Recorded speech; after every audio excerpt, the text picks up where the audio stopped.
Hi, and welcome to week 2 of Social Work 633. First of all, I want to commend you for doing a wonderful job launching yourself into week 1. Your introductions were rich, filled with diverse and unique experiences from your own families and the roles that you've played. And we will truly be able to see these families in action throughout our course as you bring them alive through your writing and your analysis of your own families. And this will really lead into your analysis of other families. People did great job at the postings, really succinct, concise, and integrating a lot of our course material. And so I look forward to seeing that continue. And I will be giving you some feedback on your theory grid so that you can in turn apply that feedback for this upcoming week. So let's look at our week ahead. In this week, we're really looking at how these systems concept can be brought to families that are in need. And so structural family therapy methods that were developed by Minuchin and initially began with poor urban families, but quickly was adopted by family workers with all sorts of families throughout the world. And so throughout this week, we will be really looking at the structural family therapy model. And you can see that the objectives for this week is that we're hoping that you'll be able to step away, being able to provide some definitions of some key concepts in structural family therapy. We hope that you can also really identify and describe some typical interventions that are used in this approach and identify when they're used in a very specific video that we'll have you watch with Harry Aponte, who is using the structural family therapy session or this model. And then last of all, we want you to be able to describe sort of the first major goals of an initial session with a family and practice some skills that are required for conducting this helpful first session. So let's look at our readings for the week. We start with Minuchin in our Working with Families of the Poor, Nichols, Family Therapy Concepts and Methods. We have Chapter 6 on Structural Family Therapy. And then if you look down here, we have was an article by Weber and McDaniel. And this is really giving you sort of a basic introduction to problem-oriented these family sessions, especially that first family session.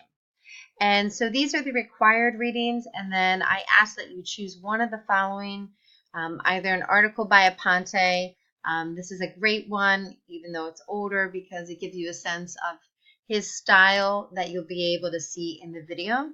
And then we have an article, Family Matters, Integrating Trauma Treatment into Functional Family Therapy for Traumatized Youth. Another article about the intersection of Facebook and structural family therapy, and then structural family therapy and adolescent drug abuse. And this is describing international work that is done with a Chinese family in Hong Kong. So a really wide array of perspectives on this same approach. And I think this really kind of lends itself to that piece of your theory grid where you're thinking about cross-cultural considerations. I want you to think about how these articles really speak to some of that. So for the website, we'll ask you to go to the Minuchin Center for the Family and explore that. And finally, we have a video in week 2. And so as you did before, you will click on the link and log into the library website, enter in your research card barcode and your full name, and you will see this video, A House Divided, Structural Family Therapy with a Black Family by Harry Aponte. And this is just a really neat look at how this initial first session is really transformed by some of his skills within the structural family therapy approach. So moving on to our activities for the week, beyond reading, I'll ask that you start with the with a discussion and reflection on the Aponte video, and to really analyze it through different questions or different prompts. One is, when you think of the Mnuchin and Nichols reading, just to identify two different structural interventions that are used in this actual family session video. Second, what is your assessment of this family structure? And give me a sense of the boundaries between individuals and subsystems, really drawing on our approach from last week, and also with structural family therapy.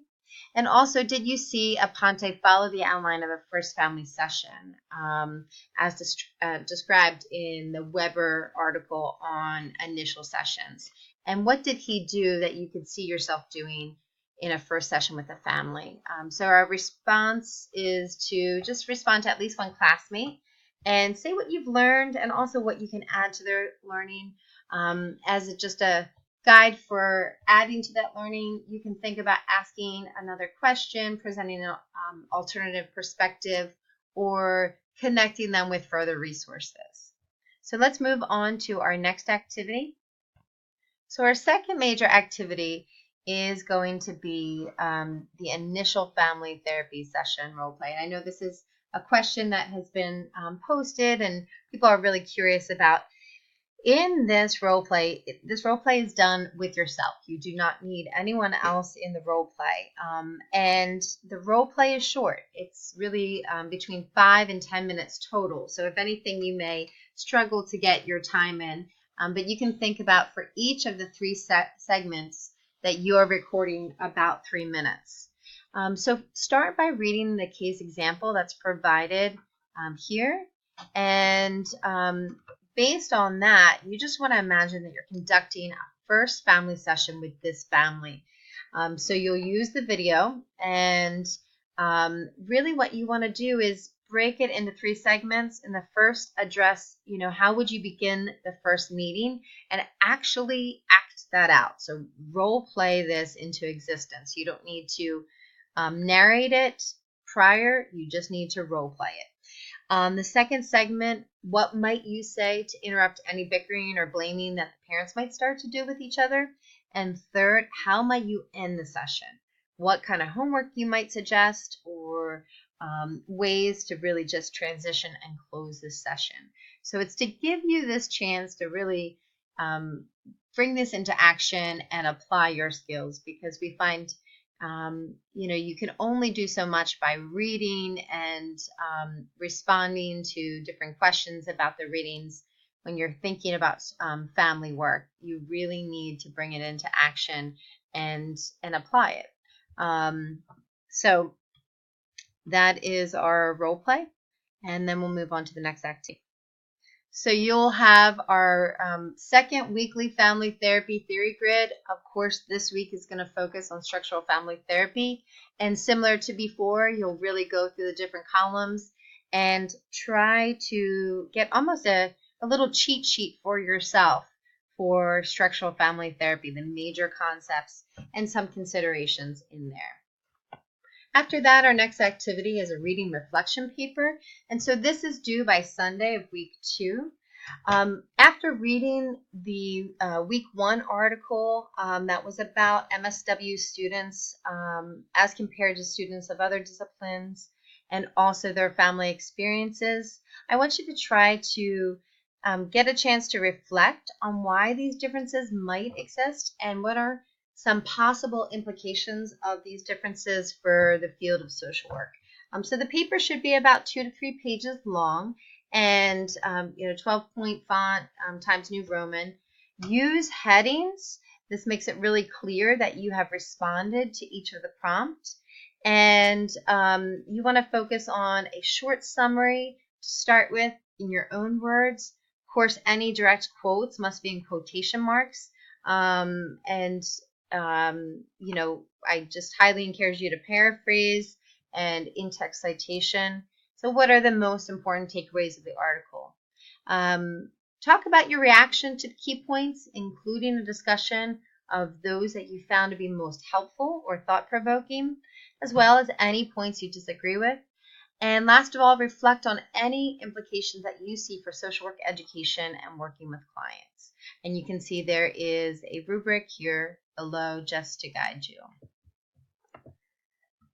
So as we continue in our week 2, what you will see is our final activity is going to be a self-care activity. And in this, there is a short video that is really about a guided meditation. And so for this, it's only 3.5 minutes long. And I ask that you just really take the time out to do some of that self-care, knowing that this work is intense. This course is intense. It's a short time period, and we cram a lot of information in, and we ask you to do a lot. So give yourself the break of self-care that you need to sustain yourself for the next day and the next week. Take care and have a great second week. Keep the energy coming that you brought in the first week, and I look forward to seeing how you're reflecting and thinking about structural family therapy.